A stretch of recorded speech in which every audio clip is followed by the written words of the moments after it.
بسم اللہ الرحمن الرحیم۔ بنت رسول اللہ صلی اللہ علیہ وسلم کا ہار۔ حضرت ابو رافع رضی اللہ تعالیٰ عنہ کہتے ہیں، میری بات سنتے ہی ابو لہب غصے میں آ گیا۔ اس نے پوری طاقت سے میرے منہ پر تھپڑ دے مارا، پھر مجھے اٹھا کر پٹک دیا اور میرے سینے پر چڑھ کر مجھے بے تحاشا مارنے لگا۔ میری مالکن یعنی ام فضل بھی وہاں موجود تھیں۔ انہوں نے ایک لکڑی کا پایا اٹھا کر اتنے زور سے ابو لہب کو مارا کہ اس کا سر پھٹ گیا۔ ساتھ ہی ام فضل نے سخت لہجے میں کہا، تو اسے اس لیے کمزور سمجھ کر مار رہا ہے کہ اس کا آقا یہاں موجود نہیں۔ اس طرح ابو لہب ذلیل ہو کر وہاں سے رخصت ہوا۔ جنگ بدر میں اس قدر ذلت آمیز شکست کے بعد ابو لہب 7 روز سے زیادہ زندہ نہ رہا۔ طاعون میں مبتلا ہو کر مر گیا۔ اسے دفن کرنے کی جرت بھی کوئی نہیں کر رہا تھا۔ آخر اسی حالت میں اس کی لاش سڑنے لگی، شدید بدبو پھیل گئی۔ تب اس کے بیٹوں نے ایک گڑھا کھودا اور لکڑی کے ذریعے اس کی لاش کو گھڑے میں دھکیل دیا۔ پھر دور ہی سے سنگ باری کر کے اس گڑھے کو پتھروں سے بھر دیا۔ اس شکست پر مکہ کی عورتوں نے کئی ماہ تک اپنے قتل ہونے والوں کا سوگ منایا۔ اس جنگ میں اسود بن زمعہ کافر کی 3 اولادیں ہلاک ہوئی تھیں۔ یہ وہ شخص تھا کہ مکہ میں جب حضور نبی کریم صلی اللہ علیہ وسلم کو دیکھتا تھا تو آپ صلی اللہ علیہ وسلم کا مذاق اڑایا کرتا تھا اور کہتا تھا، لوگو دیکھو تو صحیح، تمہارے سامنے روئے زمین کے بادشاہ پھر رہے ہیں جو کیسر و کسریٰ کے ملکوں کو فتح کریں گے۔ اس کی تکلیف دہ باتوں پر آپ صلی اللہ علیہ وسلم نے اسے اندھا ہونے کی بد دعا دی تھی۔ اس بد دعا سے وہ اندھا ہو گیا تھا۔ بعض روایات میں آتا ہے کہ آپ صلی اللہ علیہ وسلم نے اس کے اندھا ہونے اور اس کی اولاد کے ختم ہو جانے کی بد دعا فرمائی تھی۔ اللہ تعالیٰ نے آپ صلی اللہ علیہ وسلم کی دعا قبول فرمائی، چنانچہ پہلے وہ اندھا ہوا، پھر اس کی اولاد غزوہ بدر میں ماری گئی۔ جنگ کے بعد آپ صلی اللہ علیہ وسلم نے قیدیوں کے بارے میں مشورہ فرمایا۔ حضرت ابوبکر رضی اللہ عنہ کا مشورہ یہ تھا کہ ان کو فدیہ لے کر رہا کر دیا جائے۔ حضرت عمر رضی اللہ عنہ کی رائے یہ تھی کہ انہیں قتل کر دیا جائے۔ آپ صلی اللہ علیہ وسلم نے بعض مصلحتوں کے تحت حضرت ابوبکر رضی اللہ عنہ کا مشورہ پسند فرمایا اور ان لوگوں کی جان بخشی کر دی، ان سے فدیہ لے کر انہیں رہا کر دیا۔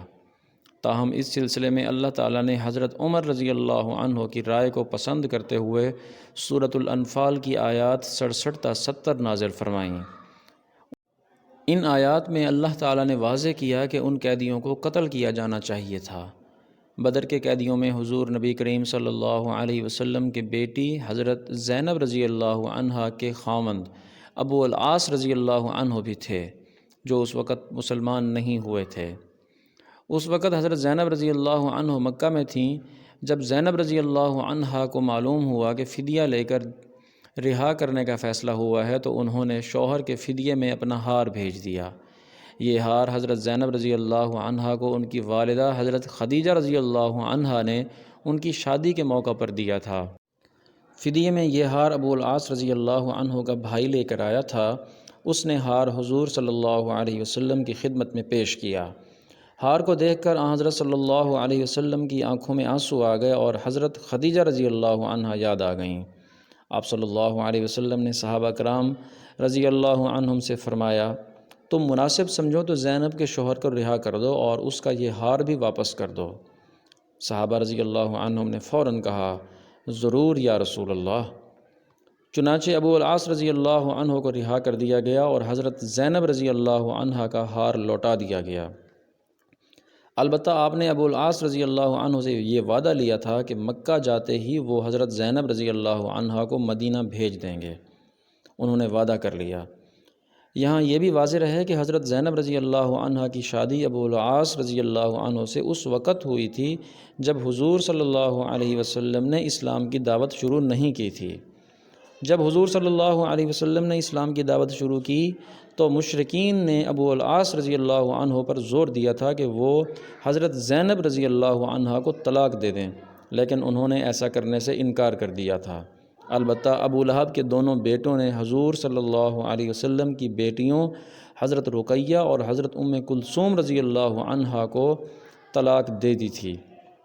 ابھی ان کا صرف نکاح ہوا تھا، رخصتی نہیں ہوئی تھی۔ جب نبی کریم صلی اللہ علیہ وسلم کو معلوم ہوا کہ ابو العاص رضی اللہ عنہ نے مشرکوں کا مطالبہ ماننے سے انکار کر دیا ہے تو حضور صلی اللہ علیہ وسلم نے ان کے حق میں دعا فرمائی تھی۔ ابو العاص رضی اللہ عنہ غزوہ بدر کے کچھ عرصہ بعد مسلمان ہو گئے تھے۔ حضرت زینب رضی اللہ عنہ کو لانے کے لیے مدینہ منورہ سے حضرت زید بن حارثہ رضی اللہ عنہ کو بھیجا گیا۔ ابو العاص رضی اللہ عنہ نے وعدے کے مطابق انہیں ان کے ساتھ بھیج دیا۔ اس وقت تک حجاب کا حکم نازل نہیں ہوا تھا۔ اس طرح وہ مدینہ آ گئیں۔ راستے میں کافروں نے رکاوٹ بننے کی کوشش کی، لیکن ابو العاص رضی اللہ عنہ کے بھائی ان کے راستے میں آ گئے اور مشرک ناکام رہے۔ قیدیوں میں حضرت خالد بن ولید رضی اللہ عنہ کے بھائی ولید بن ولید رضی اللہ عنہ بھی تھے۔ انہیں ان کے بھائی حشام اور خالد بن ولید رضی اللہ عنہ نے رہا کرایا۔ ان کا فدیہ ادا کیا گیا۔ جب وہ انہیں لے کر مکہ پہنچے تو وہاں انہوں نے اسلام قبول کر لیا۔ اس پر ان کے بھائی بہت بگڑے۔ انہوں نے کہا، اگر تم نے مسلمان ہونے کا ارادہ کر لیا تھا تو وہیں مدینہ میں کیوں مسلمان نہیں ہو گئے؟ بھائیوں کی بات کے جواب میں حضرت ولید بن ولید رضی اللہ عنہ بولے، میں نے سوچا اگر میں مدینہ منورہ میں مسلمان ہو گیا تو لوگ کہیں گے میں قید سے گھبرا کر مسلمان ہو گیا ہوں۔ اب انہوں نے مدینہ منورہ ہجرت کا ارادہ کیا تو ان کے بھائیوں نے انہیں قید کر دیا۔ حضور صلی اللہ علیہ وسلم کو یہ بات معلوم ہوئی تو ان کے لیے قنوت نازلہ میں رہائی کی دعا فرمانے لگے۔ آخر ایک دن ولید بن ولید رضی اللہ عنہ مکہ سے نکل کر بھاگنے میں کامیاب ہو گئے اور آپ صلی اللہ علیہ وسلم کے پاس مدینہ منورہ پہنچ گئے۔ ایسے ہی ایک قیدی حضرت وہاب بن عمیر رضی اللہ عنہ جو بعد میں اسلام لائے، انہوں نے بھی غزوہ بدر میں مسلمانوں سے جنگ کی تھی اور کافروں کی شکست کے بعد قیدی بنا لیے گئے تھے۔ وہاب بن عمیر رضی اللہ عنہ کے والد کا نام عمیر رضی اللہ عنہ تھا اور ان کے ایک دوست صفوان رضی اللہ عنہ تھے۔ ان دونوں دوستوں کا تعلق مکہ کے قریش سے تھا۔ دونوں اس وقت تک اسلام نہیں لائے تھے اور مسلمانوں کے بدترین دشمن تھے۔ ایک روز یہ دونوں حجر اسود کے پاس بیٹھے تھے۔ دونوں بدر میں قریش کی شکست کے بارے میں باتیں کرنے لگے۔ قتل ہونے والے بڑے بڑے سرداروں کا ذکر کرنے لگے۔ صفوان رضی اللہ عنہ نے کہا، اللہ کی قسم ان سرداروں کے قتل ہو جانے کے بعد زندگی کا مزہ ہی ختم ہو گیا ہے۔ یہ سن کر عمیر رضی اللہ عنہ نے کہا، تم سچ کہتے ہو۔